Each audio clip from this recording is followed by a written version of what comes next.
Right. ఇక detail చూస్తే AP రాజకీయాల్లో పిఠాపురం ప్రోటోకాల్ గొడవ ఇప్పుడు సీఎం చంద్రబాబు దృష్టికి చేరింది. నియోజకవర్గంలో మాజీ ఎమ్మెల్యే వర్మ, జనసేన శ్రేణుల మధ్య తలెత్తిన ప్రోటోకాల్ వివాదంపై సీఎం తీవ్ర అసహనం వ్యక్తం చేశారు. కూటమి ధర్మాన్ని పాటించడంలో ఏమాత్రం అలసత్వం వహించినా సహించేది లేదని చంద్రబాబు పరోక్షంగా హెచ్చరించినట్లు తెలుస్తోంది. ఈ పరిణామాలపై ఏపీ టీడీపీ అధ్యక్షుడు పల్లా శ్రీనివాసరావుతో సీఎం చంద్రబాబు ఫోన్లో మాట్లాడారు. నియోజకవర్గంలో అసలు ఏం జరుగుతోంది, గొడవకు కారణాలేంటి అన్న అంశాలపై తీశారు. ముఖ్యంగా మాజీ ఎమ్మెల్యే వర్మ తీరుపై చంద్రబాబు తీవ్ర అసంతృప్తి వ్యక్తం చేసినట్లు సమాచారం. డిప్యూటీ సీఎం పవన్ కళ్యాణ్ ప్రాతినిధ్యం వహిస్తున్న నియోజకవర్గం కావడంతో అక్కడ ఎలాంటి వివాదాలకు తావు లేకుండా చూసుకోవాలని పార్టీ శ్రేణులకు ఆదేశాలు జారీ చేశారు. కూటమి నేతల మధ్య సమన్వయం దెబ్బతింటే అది ప్రభుత్వ ప్రతిష్టపై ప్రభావం చూపుతుందని హెచ్చరించారు. ఈ వివాదంపై టీడీపీ హైకమాండ్ తదుపరి ఎలాంటి చర్యలు తీసుకుపోతుందనేది ఇప్పుడు ఆసక్తికరంగా మారింది.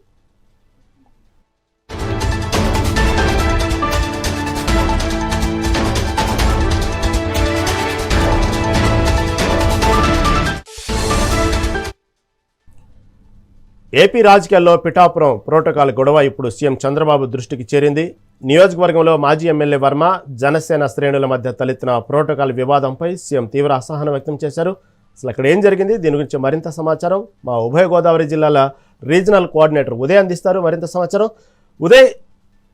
వాస్తవంగా ఇప్పుడు ఏపీ వ్యాప్లో రాజకీయాల్లో ఈ గొడవ తీవ్ర ఉత్కంఠ దారితీసింది. ఏదైతే పిఠాపురం ప్రోటోకాల్ గొడవ ఇప్పుడు సీఎం చంద్రబాబు దృష్టికి కూడా చేరటంతో మరింత వివాదం రాజుకుంది. అసలు ఏం జరిగింది అక్కడ జనసేన శ్రేణుల మధ్య, ఇటు వర్మ మాజీ ఎమ్మెల్యే వర్మ మధ్య అసలు ఏం జరిగింది, ప్రోటోకాల్ గొడవ ఏంటి, తాజా అప్డేట్ ఏంటి దాని గురించి? Good evening Rahim. మొత్తం రాష్ట్రం యావత్తు పిఠాపురం నియోజకవర్గం పైన దృష్టి సారించింది. నిన్న ఒక కార్యక్రమంలో జరిగిన రగడైతే మొత్తం రాష్ట్ర ప్రజల దృష్టిని అయితే పిఠాపురం వైపు తిప్పింది. ఇక్కడ జనసేన, టీడీపీ, బీజేపీ నేతల సారథ్యంలో ఇక్కడ ఒక కార్యక్రమాన్ని అయితే నిర్వహించారు. ఈ కార్యక్రమంలో పవన్ కళ్యాణ్ ఫ్లెక్సీలో పవన్ కళ్యాణ్ ఫోటో పెద్దదిగాను, చంద్రబాబు నాయుడు ఫోటో చిన్నదిగాను ఉందని అక్కడ మాజీ ఎమ్మెల్యే వర్మ అయితే అధికారులపై మండిపడ్డారు. ఈ నేపథ్యంలో అధికారులు సర్ది చెప్పే ప్రయత్నం చేశారు. అయితే వారి మాట వినకుండా అధికారులపై విరుచుపడడంతో అక్కడ జనసేన శ్రేణులు అయితే కల్పించుకుని వర్మకు నచ్చజెప్పే ప్రయత్నం చేశారు. అయినప్పటికీ వర్మ వినకపోవడంతో ఇది చిలికి గాలివానగా మారింది. తోపులాటకైతే దారితీసింది.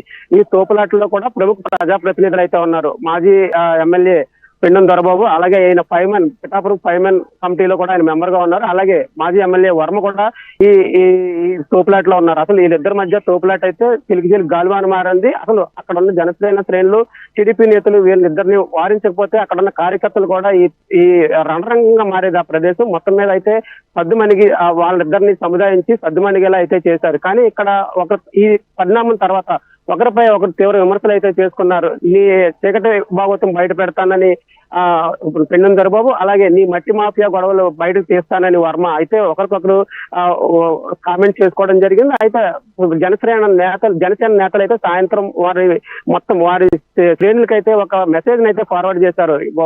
సోషల్ మీడియాలో ఎట్టి పరిస్థితుల్లోనూ ఎవరి మీద కామెంట్లు చేయొద్దు, ఎవరి మీద అనుచిత వ్యాఖ్యలు చేయొద్దని వారు దిశానిర్దేశం చేశారు. ఈ నేపథ్యంలోనే వారందరూ సైలెంట్ గా మారిపోయిన పరిస్థితి అయితే నెలకొంది. మొత్తం మీద ఈ పంచాయతీ మొత్తం చంద్రబాబు నాయుడు అయితే ఏపీ సీఎం చంద్రబాబు నాయుడు దృష్టికి అయితే వెళ్ళింది. చంద్రబాబు నాయుడు దీనిపై సీరియస్ గా తీసుకున్నారు. గతంలో కూడా వర్మ ఇదే పరిస్థితి తీసుకొచ్చారు. గతంలో కూడా ఒక కార్యక్రమంలో చంద్రబాబు నాయుడు ఫోటో లేదని ఆయన అక్కడ రణరంగం సృష్టించడం జరిగింది. తన స్టేజ్ మీదకి రానని ఆయన బయట నుంచి వెళ్ళిపోవడం జరిగింది. ఇది రెండోసారి. ఈ నేపథ్యంలో అసలు ఏం జరుగుతుంది తెలియని పరిస్థితి, అయోమయ పరిస్థితుల్లో అయితే అక్కడ ఉన్నారు. ఈ నేపథ్యంలో అసలు ఈ జనసేన నేతలు కూడా ప్రశ్నిస్తున్నారు. వర్మ ఎమ్మెల్యేగా అక్కడ పనిచేసినప్పుడు చంద్రబాబు నాయుడు ఫోటో ఎంత పెట్టారో, ఆయన ఫోటో ఎంత పెట్టుకున్నారు అనేది ఒకసారి పాత వీడియోలు అయితే బయటకు తీయాలని కూడా ప్రశ్నిస్తున్నారు. సాధారణంగా నియోజకవర్గంలో ఒక ఎమ్మెల్యే ఏదైనా కార్యక్రమం చేసినప్పుడు ఎమ్మెల్యే ఫోటో పెద్దదిగా వేస్తారు. తర్వాత ప్రోటోకాల్ ప్రకారం సీఎం గానీ, పీఎం గానీ తదితర నాయకుల ఫోటోలు వేస్తారు. అంటే ఇది దృష్టిలో పెట్టుకునే గతంలో జరిగింది. కానీ ఇక్కడ లేనిపోని ఆరోపణలు చేస్తూ లేనిపోని రాద్ధాంతం ఎందుకు సృష్టిస్తున్నారు?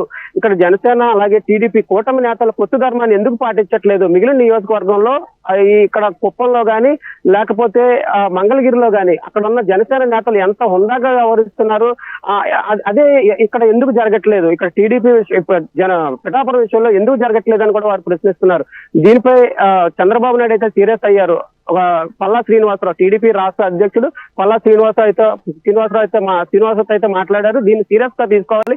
అసలు వీరిద్దరి మధ్య ఎందుకు ఆధిపత్య పోరు జరుగుతుంది, అక్కడ ఎందుకు వర్మ ఇంత సీన్ క్రియేట్ చేస్తున్నారు దాని మీద పూర్తి విచారణ చేసి దానికి పూర్తి నివేదిక సమర్పించాలని కూడా ఆయన ఆదేశించడం జరిగింది. ఈ నేపథ్యంలో అయితే ఏం జరుగుతుంది, విచారణ ఏ విధమైన నివేదిక అయితే చంద్రబాబు సమర్పిస్తారు, తర్వాత ఏం చర్యలు తీసుకుంటారనేది వేచి చూసే ప్రయత్నం అయితే చేయాలి. మొత్తం మీద అయితే నిన్న జరిగిన ఈ రాద్ధాంతం అయితే మొత్తం రాష్ట్ర వ్యాప్తంగా కాదు దేశవ్యాప్తంగా సోషల్ మీడియాలో అయితే అలచల్ చేసింది. పాత వీడియోలు అయితే బయటకు వస్తున్నాయి. అంటే గతంలో ఈ జనసేన ఎమ్మెల్యేగా పిఠాపురం నుంచి పవన్ కళ్యాణ్ టికెట్ ని ప్రకటించినప్పుడు వర్మ అయితే అక్కడ ఫ్లెక్సీలు తగలబెట్టడం, అంటే చంద్రబాబు నాయుడు ఫ్లెక్సీలు తగలబెట్టడం, అలాగే లోకేష్ ని వారి అనుచరులతో బూతులు తిట్టించిన వీడియోలన్నీ ఇప్పుడు బయటికి తీస్తున్నారు. అంటే అప్పుడు టికెట్ ఇవ్వకపోవడంతో వారిని బూతులు తిట్టించిన వర్మ ఇప్పుడు వీరి మీద ఇంత అభిమానం ఎలా చూపిస్తున్నారు, ఈ 2 సంవత్సరాల్లోనే వారి మీద అభిమానం ఎలా పుట్టుకొచ్చిందని కూడా వారు ప్రశ్నిస్తున్నారు. అదేవిధంగా జనసేన నేతలు కూడా అదేవిధంగా వర్మ అనుచరులు కూడా ఆ పెండు దొరబాబు వీడియోలు పాత వీడియోలన్నీ బయటకు తీసి సోషల్ మీడియాలో పోస్ట్ చేస్తున్నారు.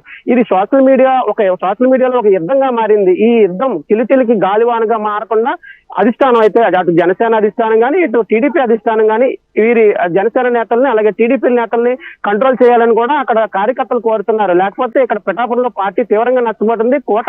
కూటమి పొత్తు ధర్మం ఇక్కడే సమస్య పోయేలా ఉందని కూడా వారు ప్రశ్నిస్తున్నారు. మొత్తం మీద అధిష్టానం అయితే దీనిపై అంటే ఇరు పార్టీల అధిష్టానాలు సీరియస్ గా తీసుకుని ఇద్దరికి అయితే నచ్చ చెప్పాలి. లేకపోతే అంటే వర్మ వన్ సైడ్ గా ప్రవర్తిస్తున్నారు. గతంలో కూడా ఇదే వ్యవహార శైలి ఆయన చేయడం జరిగింది. అంటే ఈ నేపథ్యంలో వర్మను పిలిచి గట్టి వార్నింగ్ ఇస్తారా, లేకపోతే ఏంటి ఎటువంటి సముదాయింపులు బుజ్జగింపులు జరుగుతాయా, లేకపోతే గట్టి వార్నింగ్ ఇచ్చి ఇటువంటి మళ్ళీ రిపీట్ అయితే ఏవైనా చర్యలు తీసుకుంటామని హెచ్చరిస్తారా అనేది కూడా వేచి చూడాలి. రహీం.